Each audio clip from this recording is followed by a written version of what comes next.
Hi, എല്ലാ കൂട്ടുകാർക്കും എൻ്റെ പുതിയൊരു വീഡിയോയിലേക്ക് സ്വാഗതം. ഒരു നാൻ കട്ടായി കുക്കീസിൻ്റെ റെസിപ്പിയാണ് ഇന്നത്തെ എൻ്റെ വീഡിയോ. വളരെ എളുപ്പത്തിൽ നമുക്കിത് ഉണ്ടാക്കിയെടുക്കാനായിട്ട് പറ്റും. നല്ല ടേസ്റ്റാണിത് കഴിക്കാനായിട്ട്. അപ്പോൾ നമുക്ക് വീഡിയോയിലേക്ക് പോകാം. എങ്ങനെയാണിത് ചെയ്തെടുക്കുന്നതെന്ന് നോക്കാം. ഞാനിവിടെ ഒട്ടും നനവില്ലാത്ത ഒരു പാത്രം എടുത്തിട്ടുണ്ട്. അതിലേക്ക് 1/2 കപ്പ് നെയ്യ് ചേർത്ത് കൊടുത്തിട്ടുണ്ട്. ഇത് വീട്ടിലുണ്ടാക്കിയെടുത്ത നെയ്യാണ്. ഒരുപാട് കട്ടിയുമല്ല, അത്രയ്ക്കങ്ങ് ലൂസും അല്ലാത്ത പരുവത്തിലുള്ള നെയ്യാണ്. അതിലേക്ക് 1/4 കപ്പ് പഞ്ചസാര പൊടിച്ചത് ചേർത്ത് കൊടുക്കുന്നുണ്ട്. പഞ്ചസാര പൊടിയുടെ അളവാണ് 1/4 കപ്പ്. അത് നന്നായിട്ട് നമുക്ക് മിക്സ് ചെയ്തെടുക്കാം. ബീറ്റർ ഉണ്ടെങ്കിൽ ബീറ്റർ വെച്ച് ബീറ്റ് ചെയ്തെടുക്കാം. ഇതല്ലെങ്കിൽ ഇതുപോലെ ഒരു ഹാൻഡ് വിസ്ക് വെച്ച് നമുക്ക് നന്നായിട്ട് അത് രണ്ടും കൂടി നല്ല ഫ്ലഫി ആയിട്ട് വരുന്നത് വരെ നമുക്കൊന്ന് ബീറ്റ് ചെയ്തെടുക്കാം. 2-3 മിനിറ്റ് കഴിയുമ്പോൾ തന്നെ ഇതുപോലെ നല്ല ഫ്ലഫി ആയിട്ട് വരും. ഈ ഒരു പരുവം വരെ നമുക്ക് ബീറ്റ് ചെയ്തെടുക്കണം.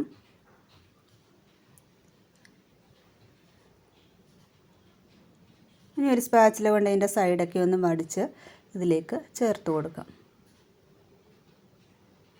ഇനി ഈ പാത്രത്തിൻ്റെ മുകളിലേക്ക് ഞാനൊരു അരിപ്പ വെച്ച് കൊടുത്തിട്ടുണ്ട്. ഇതിലേക്ക് ചേർത്ത് കൊടുക്കുന്നത് 1 കപ്പ് മൈദയാണ്.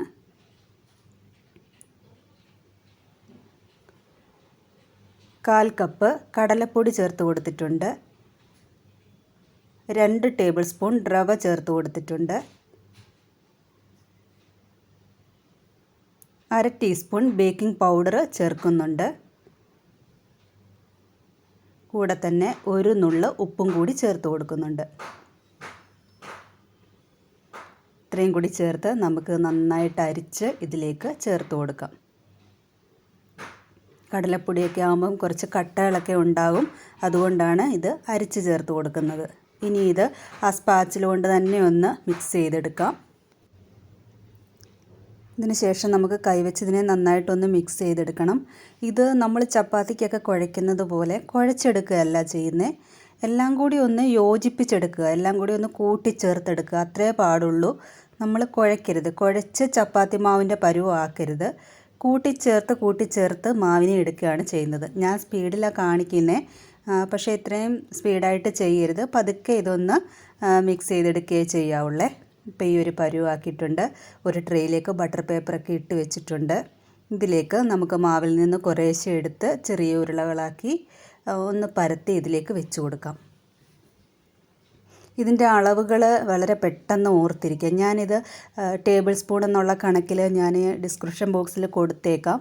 അപ്പോൾ അത് ഓർത്തിരിക്കാനായിട്ട് നിങ്ങൾക്ക് എളുപ്പമായിരിക്കും. അപ്പോൾ അതൊന്ന് കണ്ടു നോക്കിയാൽ മതി. ഞാൻ അളവുകൾ പ്രത്യേകം കൊടുത്തേക്കാം. അപ്പോൾ ഇതുപോലെ ചെറിയ ബോൾസാക്കി കൈ വെച്ചിട്ട് ചെറുതായിട്ടൊന്ന് പ്രസ് ചെയ്ത് ഒന്ന് പതുക്കെ അമക്കിയിട്ട് വെച്ച് കൊടുക്കണം. ഒരുപാട് പരത്തണ്ട, ചെറുതായിട്ട് ഇതുപോലെ വെച്ച് കൊടുക്കാം. ബാക്കിയുള്ള മാവ് കൂടി ഞാൻ ഇതുപോലെ വെച്ച് കൊടുക്കുന്നുണ്ട് ട്രേയിലേക്ക്.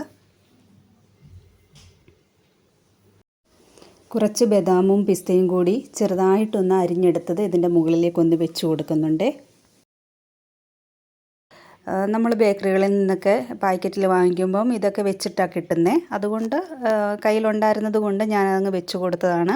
ഇനി ഇത് കയ്യിലില്ലെങ്കിൽ ബദാമോ കാഷ്യൂ എന്തെങ്കിലും നമ്മുടെ കയ്യിലുള്ളത് ഒരു ഭംഗിക്ക് വേണ്ടിയിട്ട് വെച്ച് കൊടുത്താൽ മതി. ഇനി ഇത് ഓവനിൽ വെച്ചാണ് ഞാൻ ബേക്ക് ചെയ്തെടുക്കുന്നത്. ഓവൻ പ്രീഹീറ്റ് ചെയ്ത് വെച്ചിട്ടുണ്ട്. 170 ഡിഗ്രി സെൽഷ്യസിലാണ് ഞാൻ 10 മിനിറ്റ് ഓവൻ പ്രീഹീറ്റ് ചെയ്ത് വെച്ചിട്ടുണ്ട്. ഞാനിത് ഓവനിലോട്ട് വെച്ച് കൊടുക്കുകയാണ്.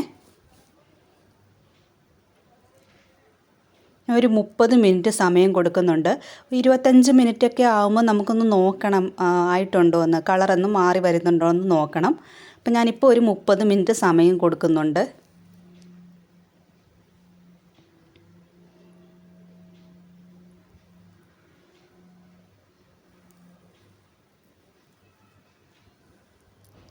ഇപ്പോൾ 25 മിനിറ്റ് കഴിഞ്ഞപ്പോൾ തന്നെ എനിക്ക് തോന്നി അത് നന്നായിട്ട് ബേക്കായി, കളറൊക്കെ മാറി വന്നിട്ടുണ്ട്. ഞാൻ ഓവൻ ഓഫ് ചെയ്തു. ഞാനിത് പുറത്തേക്ക് എടുക്കുകയാണ്. 25 മിനിറ്റ് എടുത്തിട്ടുള്ളൂ. ഓരോരുത്തരുടെയും ഓവൻ്റെ ടെമ്പറേച്ചറിനനുസരിച്ച് കുറച്ച് വ്യത്യാസമൊക്കെ വരും. അപ്പോൾ ഞാനിത് പുറത്തേക്ക് എടുത്ത് വെച്ചു. പുറത്തേക്ക് എടുത്ത് വെക്കുമ്പം നല്ല സോഫ്റ്റ് ആയിരിക്കും. ഇത് നന്നായിട്ട് തണുത്ത് കഴിഞ്ഞാലേ ഇത് ഹാർഡായിട്ട് വരത്തുള്ളൂ. പുറത്തേക്ക് എടുക്കുന്നുണ്ടെങ്കിൽ നമ്മൾ തൊട്ട് നോക്കിയാൽ നല്ല സോഫ്റ്റ് ആയിട്ടിരിക്കും. അതുകൊണ്ട് പേടിക്കുകയൊന്നും വേണ്ട. കുറച്ച് നേരം തണുത്ത് കഴിയുമ്പോൾ നല്ല കുക്കീസായിട്ട് കിട്ടും. ഇപ്പോൾ നല്ല ഹാർഡായിട്ടുണ്ട്. കണ്ടല്ലോ, അടിവശമൊന്നും കരിഞ്ഞൊന്നും പോയിട്ടൊന്നുമില്ല. നല്ലതായിട്ട് പെർഫെക്റ്റായിട്ട് ബേക്കായിട്ട് വന്നിട്ടുണ്ട്. 170 ഡിഗ്രി സെൽഷ്യസിൽ 25 മിനിറ്റാണ് വെച്ചിട്ടുള്ളത്. ഞാനിതൊരു പാത്രത്തിലേക്ക് മാറ്റിയിട്ടുണ്ട്. ഞാൻ ഒരെണ്ണം ഒന്ന് മുറിച്ച് കാണിക്കാം. നെയ്യൊക്കെ ചേർത്തിട്ടുള്ളത് കൊണ്ട് തന്നെ നല്ല ഒരു ടേസ്റ്റാണ്. നമ്മൾ സാധാരണ കഴിക്കുന്ന കുക്കീസിൻ്റെ ടേസ്റ്റ് അല്ല ഇതിന്. കുക്കീസ് നമുക്ക് ഒത്തിരി തരത്തിലുണ്ടാക്കാം. ഇത് നെയ്യൊക്കെ ചേർത്ത് ഒരു പ്രത്യേക തരത്തിലുണ്ടാക്കിയെടുത്തതായതുകൊണ്ട് ഇതിന് നല്ലൊരു ടേസ്റ്റാണ്. അപ്പോൾ എല്ലാവർക്കും ഇഷ്ടപ്പെടും ഇത്. വീട്ടിലൊക്കെ വിരുന്നുകാരൊക്കെ വരുന്ന സമയത്ത് ഇതുപോലെയൊക്കെ ഉണ്ടാക്കി വെക്കണം. എല്ലാവർക്കും എൻ്റെ വീഡിയോ ഇഷ്ടമായി എന്ന് കരുതുന്നു. ഇഷ്ടമായെങ്കിൽ എൻ്റെ ചാനലൊന്ന് സബ്സ്ക്രൈബ് ചെയ്ത് സഹായിക്കണം. അടുത്തൊരു വീഡിയോയുമായിട്ട് കാണാം. അതുവരെ എല്ലാ കൂട്ടുകാർക്കും ബൈ.